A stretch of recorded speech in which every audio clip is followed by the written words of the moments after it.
පහරක් ඉල්ල කිරීමට උත්සාහ කරන ස්ලිප් ක්‍රීඩකයා පසු කරමින් පන්දුව ඇදීනවා. අපි බලමු විනිශ්චයකරුගේ තීරණය. ලෙග් බයි ලකුණු 4ක් හැටියට සටහන් කරනවා.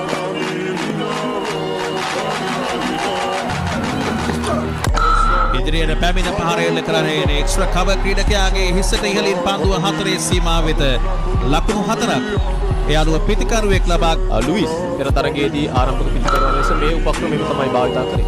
ඉන්සයිඩ් අවුට් ආකාරයට ඉතාමත් හොඳින් ලෙග් ස්ටම්ප් එක දෙසට ගමන් කරමින් හොඳ ස්ථාවරත්වයක් ගොඩනගාගෙන පාද චලන ඉතා සුපිරි මට්ටමක ඉහළින් පාර එල්ල කරන්නේ තරමක් පන්දුව දුවනේ පන්දු රකින්නෙක් වේගයෙන් පන්දුව පසුපස නමුත් රැක ගැනීමට ඉඩක් නැහැ. ලකුණු 4යි. පැතුම් නිස්සංග මේ පන්දුවරේ ලබා ගන්නා දෙවන 4 පහ. තමත් හොඳින් පිටත හසුරුවන පැතුම් නිස්සංග කරුවෙක් මේ 4 පහර ලබාගත් ආකාරය පිටිකරුවෙක් වේගයෙන් ලකුණු කරන්නේ වාසිය පැතුම් නිස්සංග. ඒ වගේම මේ අවස්ථාවේදී ආර්ෂණීයයි අලංකාර එක්ස්ට්‍රා කවර් සහ මිඩ් ඔෆ් අතරින් බීම දිගේ පන්දුව 4 සීමාව වෙත පැතුම් නිස්සංක මේ පන්දුවරේ ලබා ගන්නා 3 වන 4 පහ. නැවතත් පෝල් කිරීම සාර්ථකයි.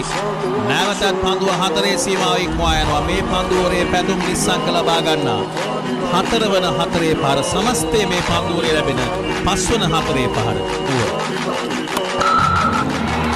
තවත්